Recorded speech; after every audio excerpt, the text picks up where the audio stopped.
స్క్లీరాంథసానస్ గురించి మనం గుర్తుపెట్టుకోవాలంటే, మనకి కార్బన్ రెమెడీస్, గ్రాఫైటిస్ మొదలైనటువంటివి మన మైండ్‌లో ఒక టేబులర్ ఫార్మ్‌లో రావాలి. వస్తే మనకి వెంటనే స్క్లీరాంథసానస్ గుర్తుకొస్తుంది. The lack of self confidence, the idea of not having options, oscillating between 2 options.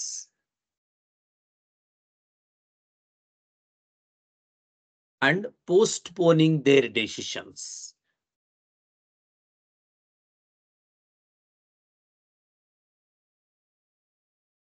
Next ఇందాక అరవింద చెప్పినట్టు, as this remedy belongs to such a class of people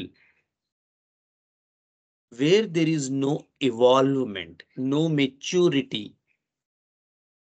they are highly over sensitive to external impressions.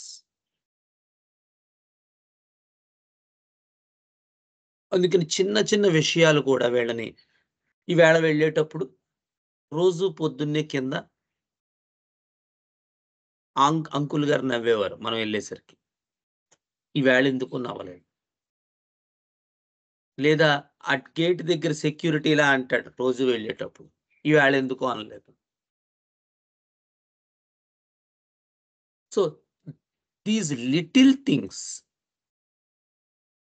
Worry them so much. రోజు lunch box ఇచ్చేటప్పుడు మా ఆవిడ చెంచా పెట్టేది. ఈవేళ పెట్టలేదు. అంటే నా మీద ప్రేమ తగ్గిపోయిందనమాట. So, these little things which occur in their daily routine, అంటే రోజువారీ జీవితంలో వచ్చే చిన్న చితకా సంఘటనలు కూడా వీళ్ళని చాలా అమితంగా ప్రభావితం చేస్తాయి. మనం అనుకుంటాం ఏమిట్రా నాయనా వీళ్ళు, ఆహా! ఇలాంటివి అసలు మనం పట్టించుకుంటామా అనిపిస్తూ ఉంటుంది మనకి. కానీ వాళ్ళకి ఇవే చాలా పెద్ద పెద్దవిగా అనిపిస్తా ఉంటాయి.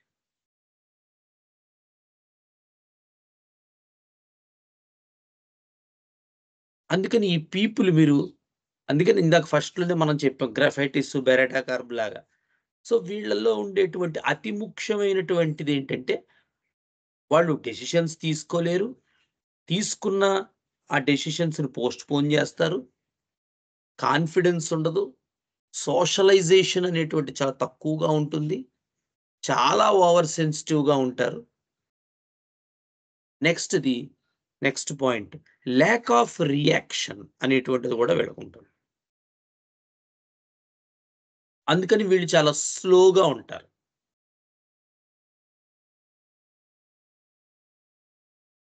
అందుకని వీళ్ళు వంట చేశారనుకోండి ఉదాహరణకి స్క్లీరాంథసానస్ వాడు వంట చేసాడు. బెరెటా కర్బ్ లాగే ఉంటుంది. ఇది గంటలో అయ్యేది 3 గంటలైనా వంట అవ్వదు. ఈలోపు టైం అయిపోతుంది. పిల్లలెళ్ళిపోతూ ఉంటారు. భర్తకి పిచ్చెక్కుతూ ఉంటుంది. ఏమిట్రా నాయనా ఇంకా తెమలదేంటని. అందుకని పాపం వీళ్ళేం జేస్తూ ఉంటారంటే, చాలా కష్టపడదామని ఇంకో గంట ముందు లేస్తారు. అయినా అవ్వదు వీళ్ళకి. అదే మీరు సిఫిలిటిక్ పీపుల్ అనుకోండి. చేసుకుంటే చేసుకో లేకపోతే అవతల పో నాకు సంబంధం ఏంటంట. మీరు సూపర్ క్లాసెస్‌లోకి పెద్దవాటికి వెళ్తున్న కొద్దీ, ఆ ఐడియా టు ఫైట్ బ్యాక్ అనేటువంటిది ఎక్కువగా ఉంటుంది. వాళ్ళు చేయగలరు. మాటొస్తే మానేయడానికి కూడా సంకోచించరు. పాపం వీళ్ళకి అలా కాదు. అయ్యయ్యో! చెయ్యాలి. మన వల్ల అవ్వట్లేదు. టైంకి అవ్వట్లేదు. మనం ఎలాగో అలా పాపం పిల్లలకి, భర్తకి కాస్త బాక్స్ పంపించాలి అని చెప్పి వీళ్ళు ఇంకో అరగంట ముందు లేస్తారు. అయినా సరే వీళ్ళకి తెమలదు. అది ఈ స్క్లీరాంథస్‌లో ఉన్నటువంటి విచిత్రమైనటువంటి పోకడ. ఎందుకంటే బేసికల్‌గానే ఈ రెమెడీకి ల్యాక్ ఆఫ్, అంటే ఒక రియాక్షన్ ఉండదు. రియాక్షన్ ఎబిలిటీ ఉండదు. చాలా స్లో రెమెడీ ఇది. ఈవెన్ ప్లాంట్ గూడా, ఈవెన్ డాక్ట్రిన్ ఆఫ్ సిగ్నేచర్స్ ప్రకారం చాలా రోజులుకి కానీ ఈ ప్లాంట్ గ్రో అవ్వదు. గ్రోత్ కూడా చాలా స్లోగా ఉంటది. టైం ఎక్కువ పడతది. చిత్రంగా మీకు బొటానికల్‌గా.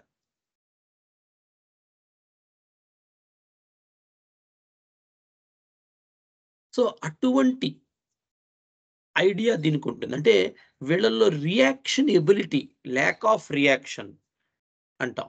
అది చాలా ఇంపార్టెంట్ సింప్టమ్ ఈ పర్టిక్యులర్ మెడిసిన్‌కి.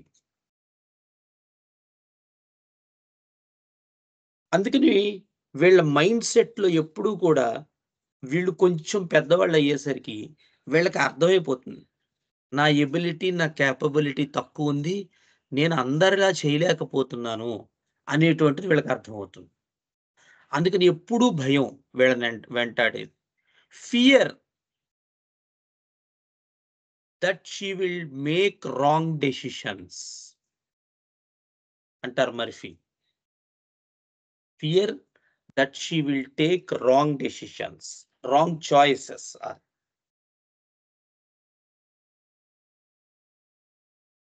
సో, ఇలా కొన్ని సంవత్సరాల పాటు వీళ్ళకి మన హోమియోపతికల్‌గా క్లిరాంతస్ ఇలాంటి సెటప్‌లో ఉన్నప్పుడు వేయలేకపోతే స్లో స్లోగా వీళ్ళు ఏ డిజార్డర్స్ రావచ్చండి?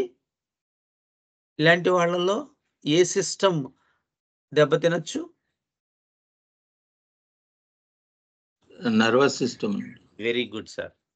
నెర్వస్ సిస్టమ్ స్లోగా డీరేంజ్ అయిపోతది. మనం ఆ స్టేజ్‌లో చూసామనుకోండి, మనకేమి అర్థం అవ్వదు. ఏమిటిది ఇలాగుంది? వీళ్ళకేమైనా కోనియం పడుతుందా? లేతే కాక్యులస్ పడుతుందా? కింద పడిపోయిన పిన్ను తీసుకోవడానికి చాలా టైం పడుతుంది. మాస్టర్ గారు గూడా జెప్పారు. అనిపిస్తూ ఉంటుంది. కానీ బేసికల్ నేచర్ ఏంటో గనక మీరు జాగ్రత్తగా కొన్ని ఫ్యూ ఇయర్స్ బ్యాక్ కనుకెళ్ళి చేసినట్టయితే మీరింకా బాగా ఫిల్టర్ చేయగలరు. వెదర్ అది కాక్యులస్ కేసా? కోనియం కేసా? లేదా స్క్లిరాంతస్ కేసా?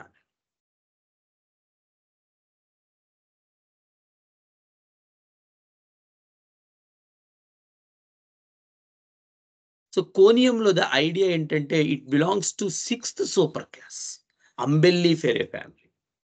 సో, అంతా కూడా ఒక సడెన్ ఈవెంట్ తర్వాత నెర్వస్ సిస్టమ్ డిరేంజ్ అవుతుంది. యూజువల్‌గా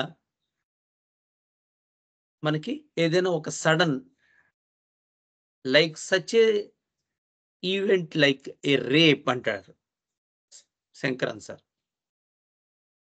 అంటే అంత సడెన్‌గా వాడు అబ్సార్బ్ చేసుకోనంత ఒక ఈవెంట్ జరిగిన తర్వాత a derangement not a complete paralysis but a partial paralysis. అది మనకి ఎక్కువగా కనిపిస్తుంటుంది. ఆ రెమెడీ తాలూకు. అందుకని మీరు జాగ్రత్తగా గమనించినట్టయితే కొన్ని కొన్ని స్పెసిఫిక్ నోట్స్ ఇదివరకు కూడా మనం చెప్పుకున్నాం. ఒక్కొక్కసారి కెంట్ మన మీద ఎక్కువ ఆశాభావం పెట్టుకొని కొన్ని గబక్కన ఓ మాట అనేసారేమో అనిపిస్తూ ఉంటుంది. ఎందుకంటే ఆయన this remedy is well indicated in widows and widowers అంటారు.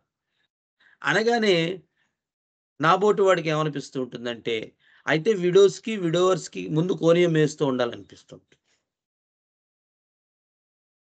కెంట్ ఏదైనా ఒక మాట మాట్లాడారు అంటే, it had come from such an experience where he had studied almost some generations.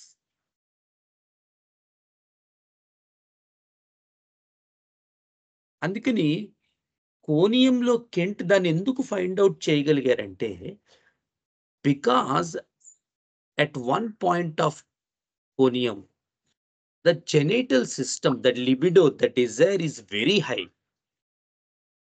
And when that part was suddenly cut off, people will enter into such a state that they lost everything and they become a they enter into a paralytic state. అంటే వాళ్ళు అవతల partner అది వైఫ్‌కి husband కావచ్చు, హస్బెండ్‌కి wife కావచ్చు.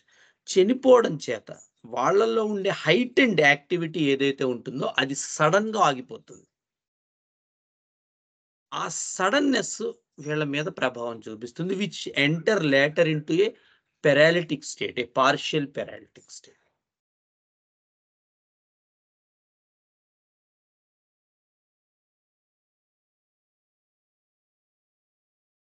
So, మనం Kent చెప్పిన దాన్ని ఒక అడుగు లోపలికి చదువుకుంటూ ఉండాలి.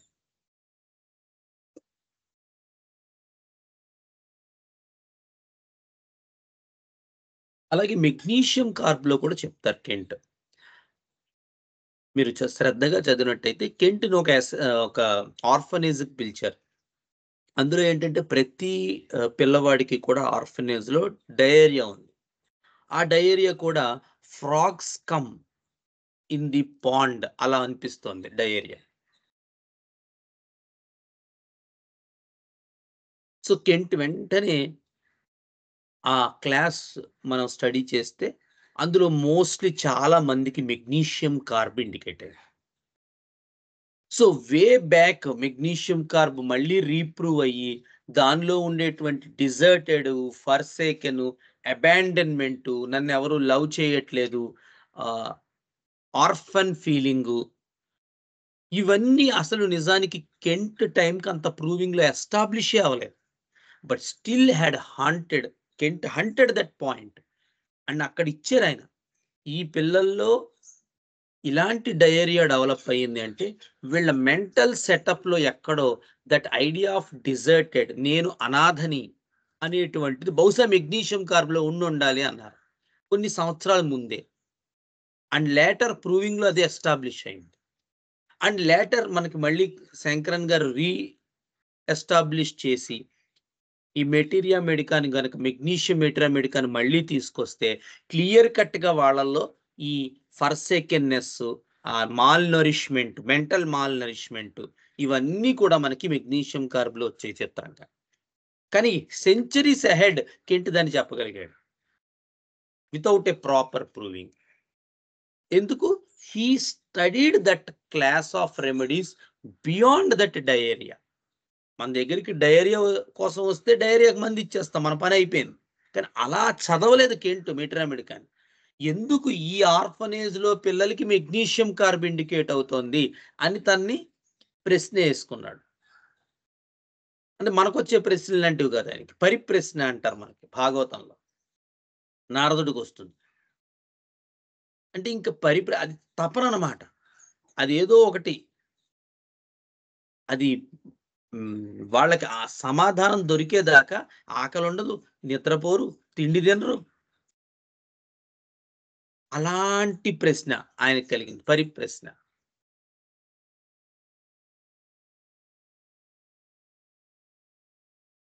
సో, దాంతో కెంట్ దాన్ని అక్కడ మెగ్నీషియం ఇష్యూని ఆయన వే బ్యాక్ ఫోర్సి చేయగలిగారు. అట్లాగే కోనియంలో కూడా ఆయన చెప్పినటువంటి పాయింట్ ఏంటంటే, ఈ sudden cut off of this heightened activity, అంతకుముందు విపరీతంగా డిజైర్ ఉండేటువంటిది sudden loss of that partner will make them enter into a partial paralytic state.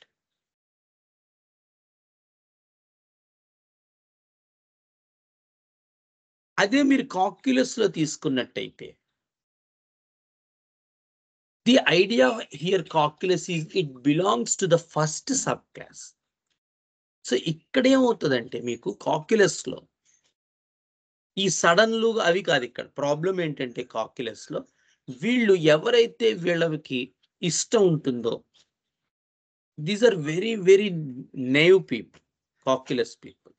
So, వాళ్ళకి day in, day and night వాళ్ళతో అటాచ్‌మెంట్ ఉంటుంది కాక్యులస్‌లో. వాళ్ళ గురించే ఆలోచిస్తూ ఉంటారు.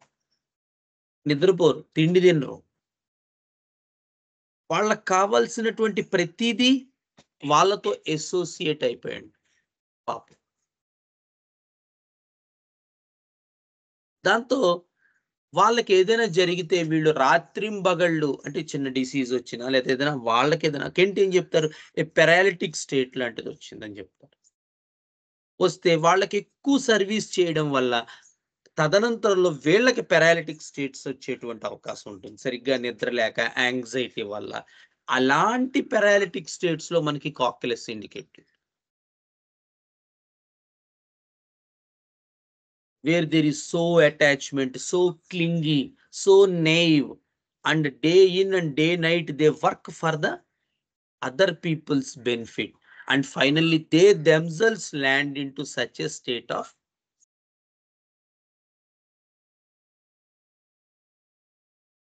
paralysis.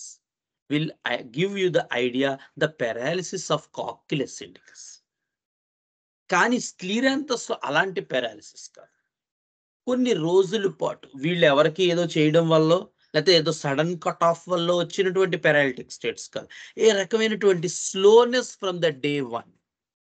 ఎవాల్వ్డ్ కాదు, డెసిషన్స్ తీసుకోలేరు, ఎబిలిటీ లేదు, కాన్ఫిడెన్స్ లేదు. ఒకవేళ తీసుకోవాల్సి వస్తే పోస్ట్ పోన్ చేస్తారు. తీవ్రమైన ఓవర్ సెన్సిటివిటీ ఉంటుంది, దేన్ని డైజెస్ట్ చేసుకోలేరు.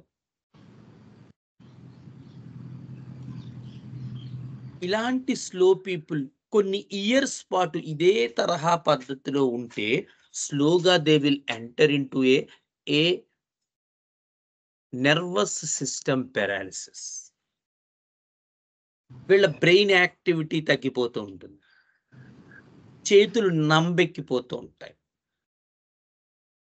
కాళ్ళల్లో స్పర్శ తగ్గుతూ ఉంటుంది.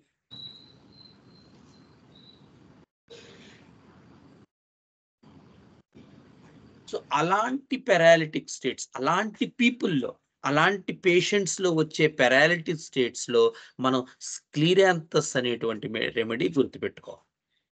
సో ఎవరి పారాలిసిస్ ఎలా డిఫరెన్షియేట్ చేసుకోవాలో మీకు ఐడియా వచ్చింది కదా. అందుకని పారాలిసిస్ ఒక్కటే చూస్తే వీడికి సివిఏ వచ్చింది, స్ట్రోక్ వచ్చింది, లెఫ్ట్ హెమిప్లీజియా రాసేయండి. లెఫ్ట్ హెమిప్లీజియాలో ఏముంటాయి? ఆ రెమెడీస్ చదవడం, లేకపోతే రిపర్టరీలో చూడడం, ఏదో ఒకటి సెలెక్ట్ చేయటం, ఇచ్చేయటం. ఇది కాదు వాళ్ళు చెప్తుంది. వాళ్ళు చెప్తుంది ఏంటంటే ఈ పర్సన్లో అలా రావడానికి ప్రేరేపించినటువంటి కారణాలు ఏంటి, అతని మెంటల్ సెటప్ ఏంటి, దాన్ని స్టడీ చేయమంటున్నారు. That will give you the better understanding of that particular patient. So అలాంటి పీపుల్లో వచ్చేటువంటి ఈ రకమైనటువంటి disorders where the people are naive from the day one. They are not made naive by any incidents కాదు, మొదటి నుంచి అంతే. No confidence, no ability to make decisions. Okay, decisions తీసుకున్న very poor in making the decisions, choices manifest, postponement, wrong decisions, fear of wrong decisions, fear of wrong choices, over sensitivity to all external impressions. So అలాంటి వాళ్ళలో వచ్చేటువంటి ఒక nervous system paralytic complaints లో మనం గుర్తుంచుకునేటువంటి remedies లో ఈ స్క్లీరాంథస్ శానస్ కూడా ఒకటి.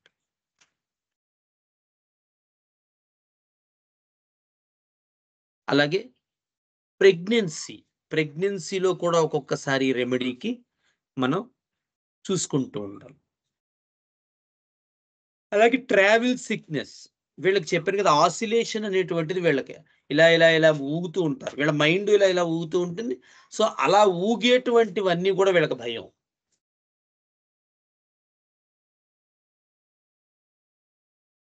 అందుకని ఏదైనా జైంట్ వీలు ఇలా ఇలా ఊగేవి, ఇలా ఇలా పెండ్యులార్ మూమెంట్ అంటే వీళ్ళకి భయం.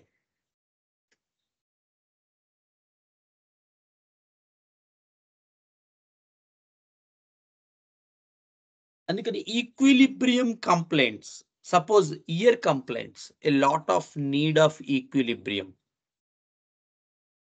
Imbalance in the year, middle ear ఏదో శబ్దాలు వినపడుతుంటాయి, టెనైటిస్ అంటారు. లేకపోతే అలాంటి కంప్లైంట్స్ వీళ్ళల్లో చెప్పాను కదా, ఆసిలేటరీ అనేటువంటి ఐడియా వీళ్ళకి, ఆ పెండ్యులం ఇలా ఇలా తిరిగేది, ఇలాంటి వీళ్ళ మైండ్ అలా ఉంటుంది. అలాంటి కంప్లైంట్స్ లో కూడా ఈ రెమెడీ ఎక్కువ ఇండికేట్ అవుతుంది.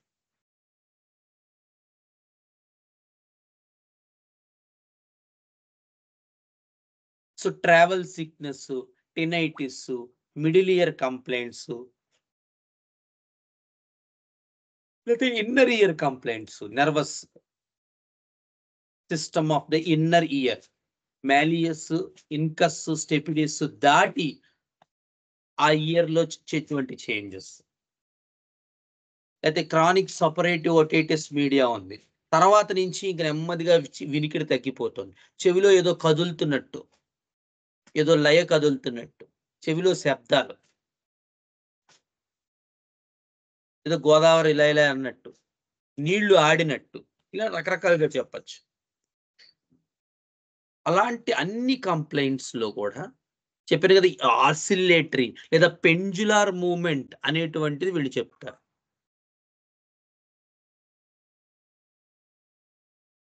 So, lot of nervous break down patients. అదే ఇందాక మనం చెప్పుకున్న పారాలిటిక్ కండిషన్. ఆ పారాలిటిక్ కండిషన్ ముందు వీళ్ళు పాపం చాలా వరకు బ్రేక్ డౌన్ అయిపోతారు. ఏదో బాగా ఇబ్బంది పడి లేదా ఇందాక చెప్పుకుంది కొన్ని ఏళ్ల పాటు ఈ రకమైన మెంటల్ సెటప్‌తో ఉన్నారు. ఏంటి మార్నింగే లేవాలి 6కి. లేచి వీళ్ళకి క్యారేజీలు కట్టాలి. 7:30, 8కి వెళ్ళిపోతారు భర్త, పిల్లలు. ఎంత ప్రయత్నించినా ఆ టైంకి వీళ్ళకి అవ్వట్లేదు. చాలా ప్రాబ్లమ్ అయిపోతుంది 8:00కల్లా. ఓ అరగంట ముందు లేచి చూసారు. అయినా కూడా ఈవిడ తెమిల్చుకోలేకపోతోంది. ఆ రకమైనటువంటి స్లోనెస్. ఈవేళ ఏ కూర చేయాలి అని నిర్ణయించడానికి ఓ పావుగంట, 20 నిమిషాలు పట్టేస్తోంది. ఎట్లా మరి?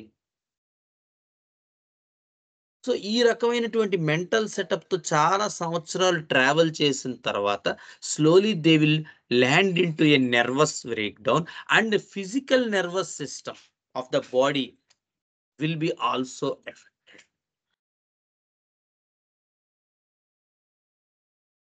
అది మనకి స్క్లిరాంథస్ యానస్ గురించినటువంటి materia medica. Okay. Any doubts? Next రగ్‌కెళ్ళిపోవచ్చా? నా వరకు డౌట్స్ ఏమి లేవండి. Okay sir. ఎవరికైనా ఉంటే చెప్పండి. అయితే మొత్తం అయిపోయాకనా. సో, నెక్స్ట్ మనం చూసుకున్నట్టయితే నెక్స్ట్ రెమెడీ మనకి ఈ సీరీస్‌లో స్టెల్లేరియా మీడియా.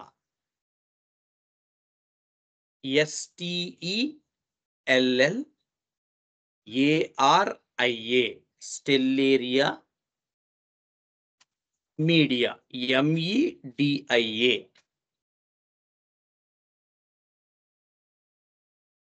దీన్ని మనకి కామన్ నేమ్ ఇందాక చెప్పాను చిక్ వీడ్ అంటారు. చిక్ వీడ్. మనం ఇందాక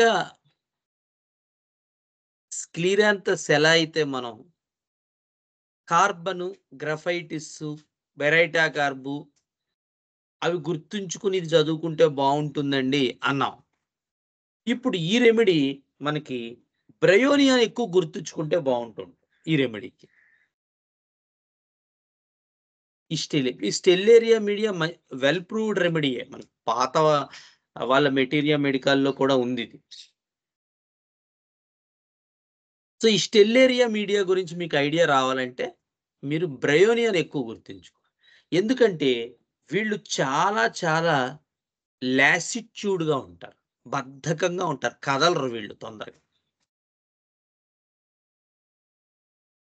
ఏదైనా పనుందిరా అంటే వాళ్ళు ఇప్పుడుగా తర్వాత చేస్తానంటారు. There is an indisposition or indisposed to work. ఏ పని చెప్పండి మీరు. ఈ స్టెల్లేరియా మీడియా పర్సన్‌కి మీరు ఉదాహరణకి ఈవేళ మనం కాస్త ఈ దులుపులు దులుపుకుందాం చాలా రోజులైంది కదా అంటారు. ఇంకా అవన్నీ నాకు చెప్పకంటారు. అదేమిట్రా ఇదంతా బూజులు పట్టినట్టుందే. కొంచెం చేసుకుంటే బావుంటుంది గదా అంటాడు. అబ్బే! నేను చేయలేనంటాడు. మీరు ఏ పని చెప్పండి స్టెల్లేరియా మీడియాలో వర్క్ అంటే మాత్రం వీడు ఆమడ దూరం పారిపోతుంటాడు. పోనీ అలా అని వీడేదైనా ఎక్కువ ఆలోచించే మేధావా అంటే అది లేదు వీడి దగ్గర. వీడి మైండ్ ఏం అంత గొప్పదేం గాదు. ఏవండీ అలా కాదు ఈయన ఫిజికల్ వర్క్ చేయరు. మెంటల్ వర్క్ చేస్తారు. మంచి మంచి పాటలవి మంచి భావాలొస్తాయి. చక్కగా పోయెట్రీ చేస్తారంటే అలా ఏం లేదు వీడికి. పోనీ అది లేదు, ఇది ఉండదు. a lack of ability to do any sort of work.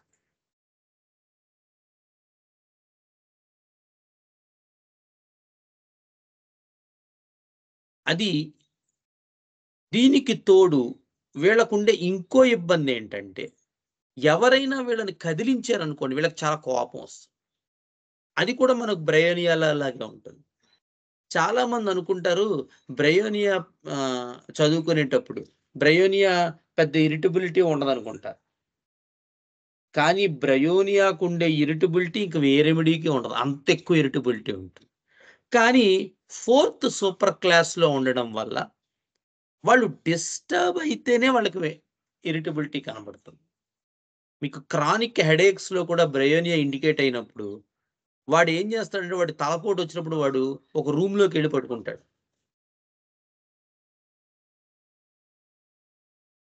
ఆ రూమ్‌లోకెళ్ళేసరికి వాడికి ఏమనిపిస్తుందంటే, చాలా హాయిగా ఉందనిపిస్తుంది. ఈలోపు ఏ వైఫో పాపం ఏమంటే కాఫీ అన్నా తాగుతారా? పోనీ టీ పెట్టమంటారా? తలపోటు అంటాడు. వాడిని డిస్టర్బ్ చేయనంత వరకు వాడి ఇరిటబిలిటీ బయటపడదు బ్రెయినియాలో. కానీ వాడిని డిస్టర్బెన్స్ ఉంటే వాడు అనుకున్నది ఈవెన్ వాడి మెంటల్ సెటప్‌లో కూడా హెడేక్ అనే కాదు. ఇప్పుడు ఉదాహరణకి ఇంకో రాజు అవుతుందో బ్రెయినియా. వీడు పొద్దున్నే ఎవ్రీ డే ఇది ఒక పద్ధతికి అలవాటు పడతాడు. ఇక్కడి నుంచి బండి తీసుకొని ఇలా సెంట్రల్ జైల్‌కెళ్ళి అక్కడి నుంచి రైట్‌కి తిరిగి అలా వెళ్ళి అలా వెళ్ళిపోతాడు. వాడి ఆఫీస్‌కి. ఇది అనుకుందాం. ఇది బ్రెయినియా వాడి రొటీన్. వీడు ఒక్క రోజు గనక అక్కడ ఏదో విఘ్నేశ్వర మంటపం పెట్టారు. మీరు చుట్టూ తిరిగి ఎళ్ళాలన్నారనుకో ఇంకా ఆడికి పిచ్చెక్కిపోతుంది. అప్పుడు ఆ రోజు మాత్రం బ్రెయినియోడు పిచ్చ కోపంగా ఉంటాడు. ఆఫీస్‌లో కూడా ముటముటలాడుతూ ఉంటాడు. పొరపాటున నాలాంటి వాడు ఆ రోజు చూసాడనుకోండి. నాలాంటి ప్రిజుడీస్డ్ అబ్జర్వర్. ఏమనుకుంటాడు వాడిని చూడగానే మనకు తెలిసింది నక్స్వామికలా ఉన్నాడనిపిస్తుంది నాకు. ఎందుకంటే నేను ఒకటే చూస్తున్నాను. ఏం జరిగిందో నాకు తెలీదు. కానీ అదే పర్సన్‌ని వాడి రొటీన్‌లో ఉన్నప్పుడు వాడిని చూస్తే వాడు చాలా హాయిగా, ప్రశాంతంగా వాడి పని వాడు చేసుకుంటున్నట్టుగా ఉంటాడు. ఎవరితోనూ వాడేమి కోపం పెట్టుకోడు, చిరాకు పెట్టుకోడు, ఇంకోటి పెట్టుకోడు. సో, వాడు ప్యాటర్న్ గాని, వాడు దాంట్లోంచి కానీ వాడు డిస్టర్బ్ అయితే, అది మెంటల్‌గా కావచ్చు, వైటల్‌గా కావచ్చు, ఫిజికల్‌గా కావచ్చు, సిట్యుయేషనల్‌గా కావచ్చు. ఏదైనా వాడు దాంట్లోంచి వాడు డిస్టర్బ్ అవ్వనంత వరకు బ్రెయినియా ఇరిటబిలిటీ మీకు తెలీదు. కానీ వాడనుకున్న దాని నుంచి వాడు డిస్టర్బ్ అయితే, వాడి తాలూకు వేరే కోణం చూస్తాం. సో, ఇరిటబిలిటీ వెన్ డిస్టర్బ్డ్ అది బ్రెయినియా.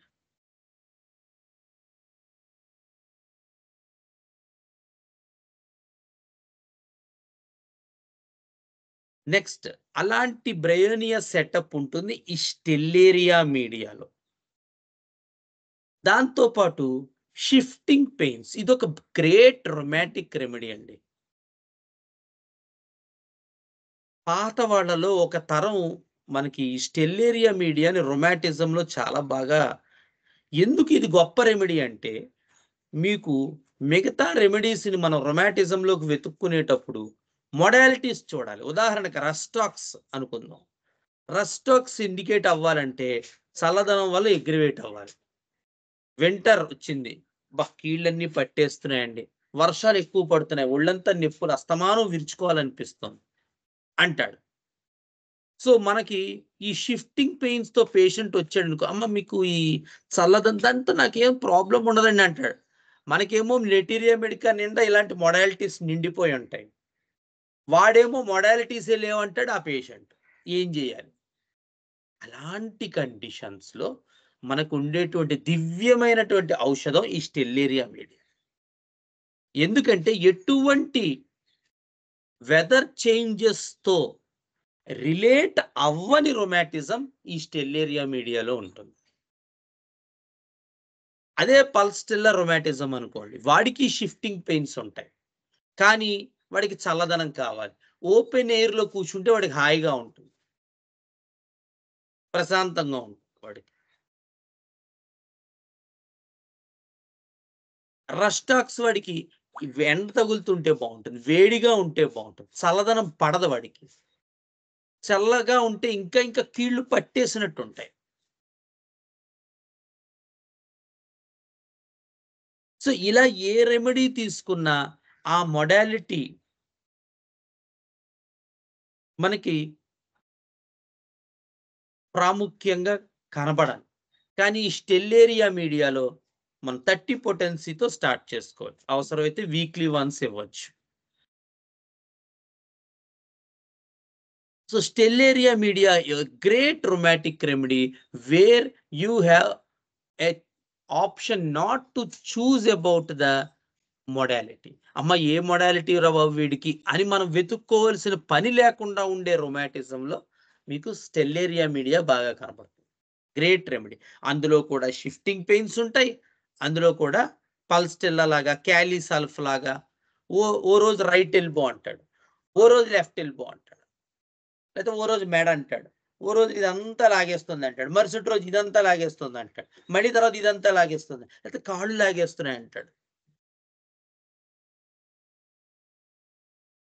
సో అలాంటి మెటీరియా మెడికా, అలాంటి రొమాటిజం ఒక ఫిక్స్డ్ పర్టిక్యులర్ పెయిన్స్ కాకుండా shifting pains, joint pains, shifting joint pains without any proper modality మీకు గుర్తుండవలసినటువంటి రెమెడీ ఈ స్టెల్లేరియా మెడి. మరి ఏముంటుందండి మొడాలిటీ ప్లేస్లో? ఇందాక చెప్పినటువంటి లాసిట్యూడ్, no interest to work, always wants to lie down, and when lies down, if anybody disturbs them, they will get into such sort of irritability and anger.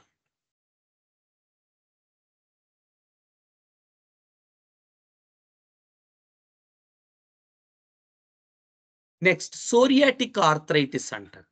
మీరు చూస్తే కొన్ని కేసులు HLA-B27 పాజిటివ్ అని వస్తుంది, లేదా CRP positive, ASO titres positive, RA factor positive అని వస్తూ ఉంటుంది.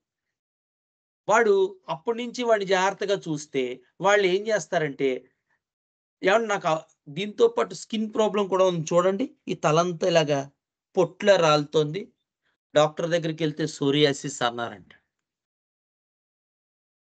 సో ఈ రకమైన skin symptoms which may diagnosed as psoriasis or not, but associated with this sort of shifting rheumatic pains, please think of Stellaria media, one of the greatest remedies in such sort of conditions. Psoriatic arthropathy అంటారు దీన్ని కొంతమంది.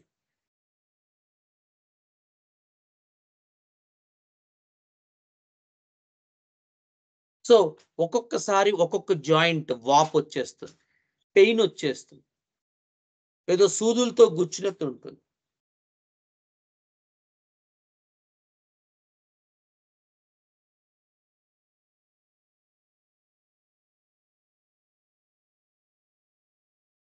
ఇంకొక important modality ఏంటంటే ఈ particular రెమెడీలో touch aggravation. అందుకని వీడు ఎవరైనా ముట్టుకుంటారేమో అని ఆర్నికా వాళ్ళలాగే ఓ మూల కూర్చుంటూ ఉంటాడు ఇంట్లో. ఇలాంటి టచ్ అగ్రివేషన్ ఉన్న జాయింట్ పెయిన్స్ లో టచ్ అగ్రివేషన్ ఉంటుంది, వెదర్ చేంజెస్ తో ఏ రకమైన రిలేషన్ ఉండదు, ఎప్పుడూ పడుకోవాలని ఉంటుంది, ఉత్సాహం ఉండదు, ఎవరైనా కదిపితే చిరాకొస్తూ ఉంటుంది, ఒక చోట ఉండకుండా రొమాటిక్ పెయిన్స్ షిఫ్ట్ అవుతుంటాయి, ఒక్కొక్క రోజు ఒక్కొక్క చోట ఉండటం. ఇటువంటి సెటప్ గనక మీకు కనిపిస్తున్నట్టయితే మీరు ఈ స్టెల్లేరియా మీడియా అనేటువంటి మెడిసిన్ తప్పకుండా ఆ పర్టిక్యులర్ పేషెంట్కి అడ్మినిస్టర్ చేయవలసినటువంటి అవసరం కనబడుతుంది, మీరు జాగ్రత్తగా స్టడీ చేసుకుంటే. సో గుర్తుపెట్టుకోండి, చాలా చాలా ఇంపార్టెంట్ ఇది ఈ మొడాలిటీ. ఎందుకంటే చాలా కేసుల్లో మనకు మొడాలిటీస్ దొరకవు. ఇందులో కూడా ఇందాక మనం చూసిన స్క్లీరాన్, అసలు ఈ మొత్తం కేరియోఫిల్లేసియాలోనే అంతో ఇంతో స్లోనెస్ ఉంటుందని చెప్పుకున్నాం. మనం సెపోనేరియా అఫిషనాలిస్ లో కూడా కొంత చెప్పుకున్నాం. దాంతో పాటు స్క్లీరాంథస్ లో చెప్పుకున్నాం. ఈ రెమెడీలో కూడా ఆ స్లోనెస్ ఉంటుంది. కంజెషన్, స్లో కంజెషన్, స్టేసిస్, సరిగ్గా ఫంక్షన్స్ జరగవు. కాకపోతే సిస్టము మనం ఇందాక స్క్లీరాంథస్ లో ఏ సిస్టమ్ అండి చూసాం? ఏ సిస్టమ్ ఎఫెక్ట్ అయింది? Nervous system. కానీ ఇక్కడ ఏ సిస్టమ్ ఎఫెక్ట్ అవుతుంది?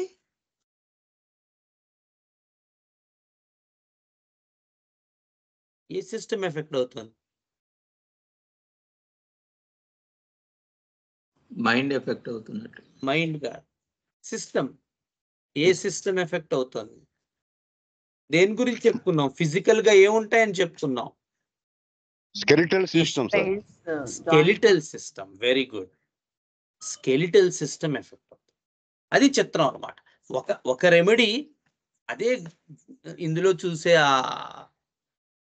మరి మీకు ఎలా ఉంటుందో కానీ నాకు చాలా ఉత్సాహంగా ఉంటుంది. అదే ఎందుకంటే ఒకే కండిషన్, ఒకే మెంటల్ సెటప్, ఒకే ఫ్యామిలీ అండర్స్టాండింగ్, ఒకే ప్లాంట్ అండర్స్టాండింగ్, కింగ్డమ్ అండర్స్టాండింగ్ ఈ పర్టికులర్ రెమెడీలో ఒకలాగా ఎస్టాబ్లిష్ అయితే వై అనేటువంటి ఇంకొక రెమెడీలో ఇంకోలా ఎస్టాబ్లిష్ అవుతుంది.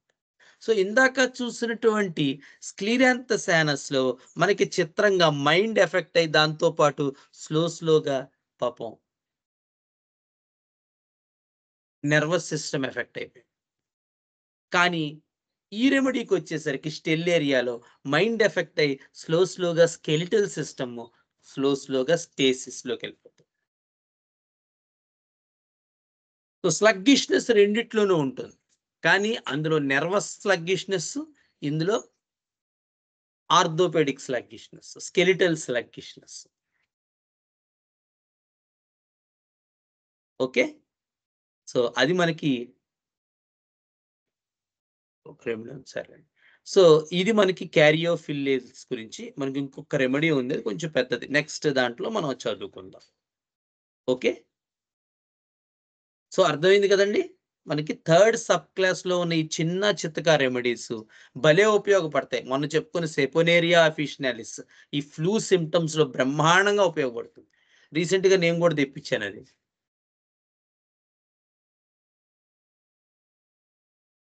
ఓకేనా? Any doubts regarding today's session?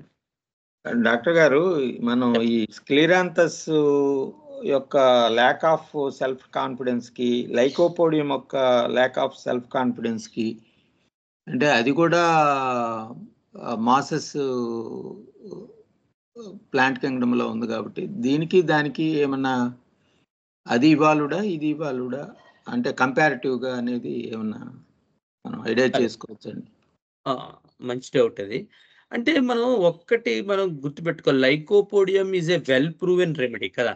అది మొత్తం అన్ని రకాలుగాను ఫస్ట్ నుంచి లాస్ట్ దాకా ప్రూవ్ చేయబడినటువంటి రెమెడీ. First point. దాంట్లో చాలా లక్షణాలు ఉన్నాయి, చాలా ఉన్నాయి. అందుకే అంటున్నాను.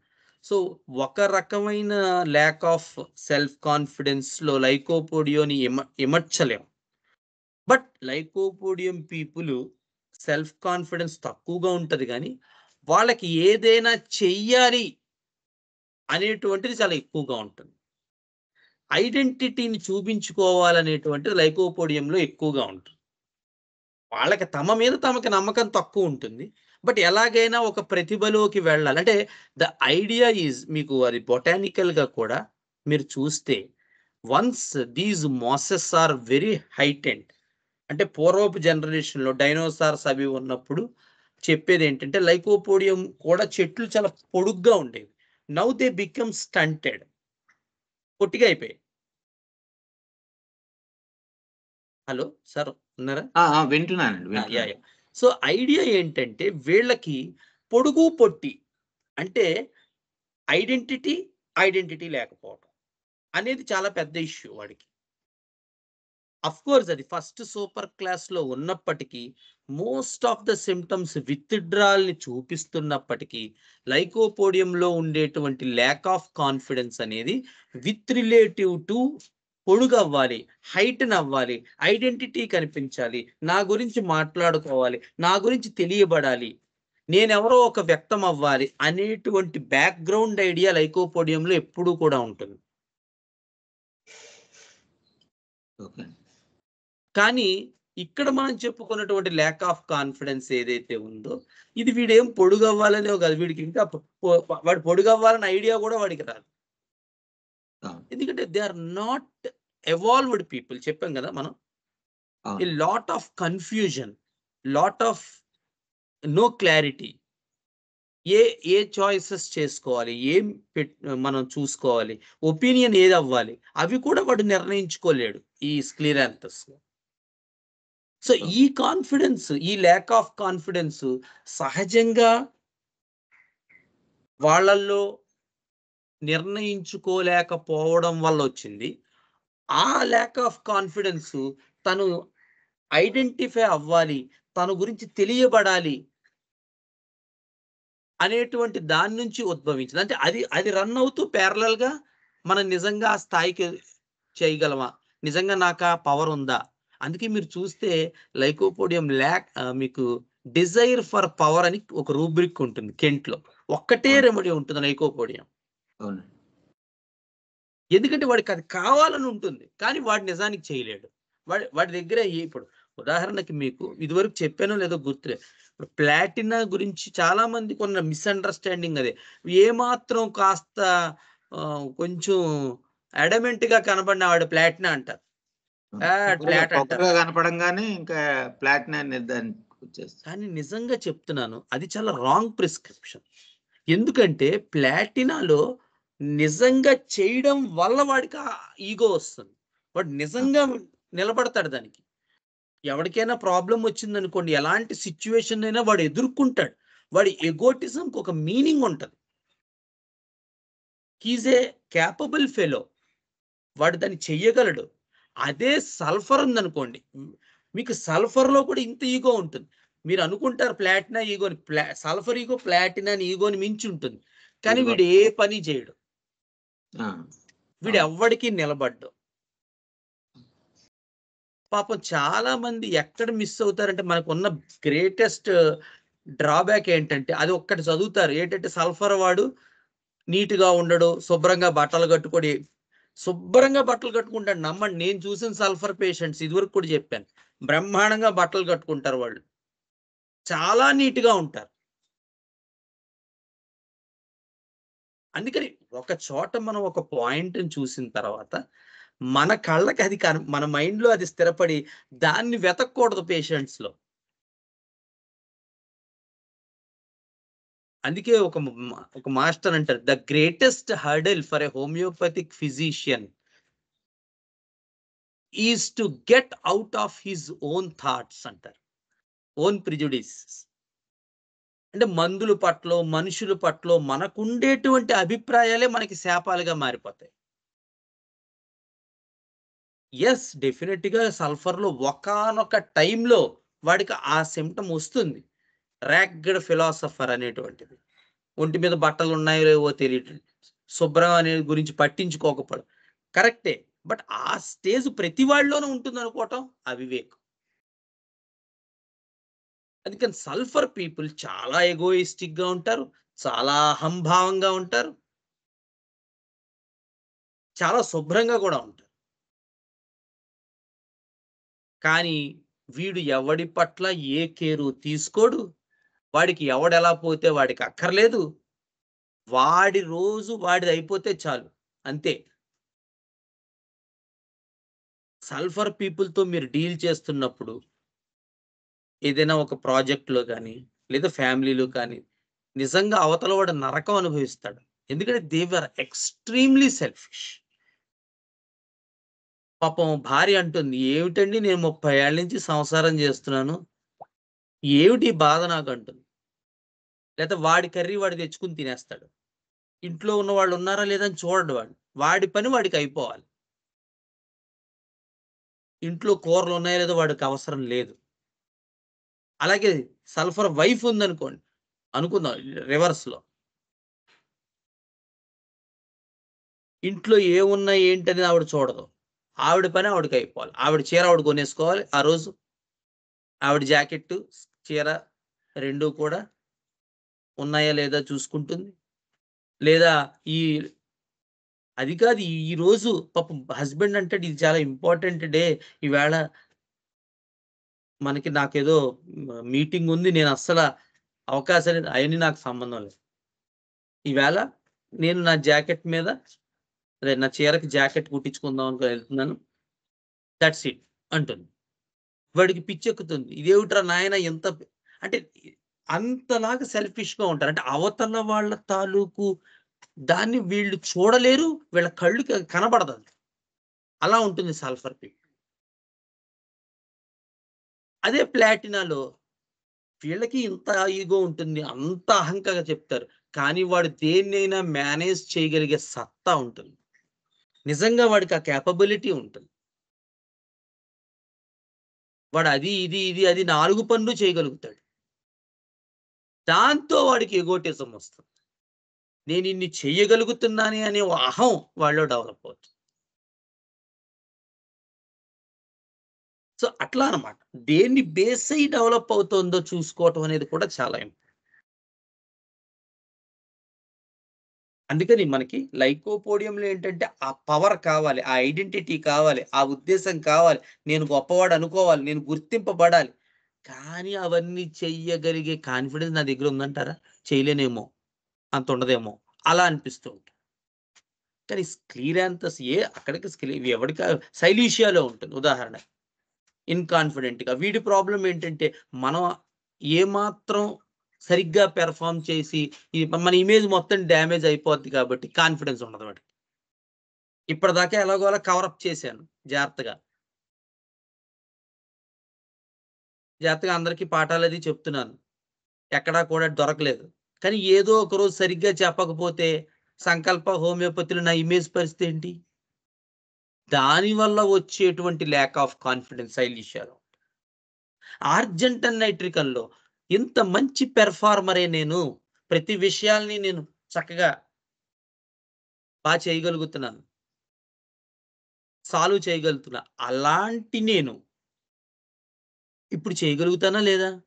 పాఠం సరిగ్గా వస్తుందో లేదో టీచర్ అయితే. మందులు సరిగ్గా ఇవ్వగలనో లేదో హోమియోపతి డాక్టర్ అయితే. తీర్పు సరిగ్గా చెప్పగలనో లేదో జడ్జ్ అయితే. వంట సరిగ్గా చేయగలనో లేదో హౌస్ వైఫ్ అయితే. ఒకప్పుడు పెద్ద ఈజీతో చేసేసినవి ఇవన్నీ. ఈవేళ ఇబ్బందొస్తోంది. నా పెర్ఫార్మన్స్ పడిపోతోంది. ఇదివరకుట్లా చేయలేకపోతున్నాను. దానివల్ల యాంగ్జైటీ, దానివల్ల ల్యాక్ ఆఫ్ కాన్ఫిడెన్స్. అది ఆర్జెంటన్ నైట్రిక్. సో, ఒక్కొక్కడి కాన్ఫిడెన్స్ తక్కువ, ఒక్కొక్కటి దాని నుంచి ఉద్భవిస్తుంది. దాన్ని మనం పట్టుకోగలగాలి. కానీ కాన్ఫిడెన్స్‌ని చూస్తే చెప్పానుగా, మనం ఉంచే పెద్ద ప్రాబ్లమ్ మన మైండే. ఇది ఎవరైనా చెప్తే వాడిని తిడతారు.